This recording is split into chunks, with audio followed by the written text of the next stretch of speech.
sabi ko dito sa libro ng Hebrews. Kaya nga dahil napapaligiran tayo ng napakaraming saksi, tanggalin natin ang anumang balakid at ang kasalanan kumakapit sa atin. Kung tiyaga tayong tumakbo sa takbuhin na nasa ating harapan, ituon natin ang ating Panginoon kay Jesus.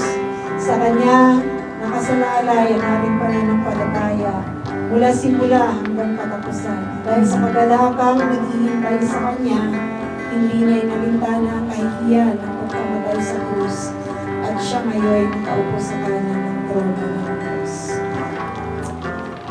Panginoon, maraming salamat po sa patuloy na paalala, O Diyos, na kami, Panginoon, ay tunay na sa inyo, O Diyos, ituon ang aming pong mga pansin, ang aming paningin, ang aming pananampalataya, O God. Dalangin po namin, Lord, na kayo po yung magbigay sa amin ng kalakasan, magbigay sa amin ng proteksyon, magbigay sa amin ng katagumpayan, Panginoon, sa lahat ng oras.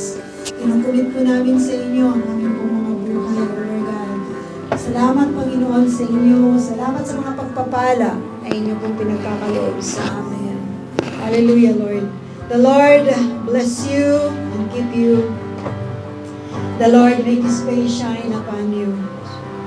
The Lord be gracious unto you and give you peace. In Jesus' name, amen.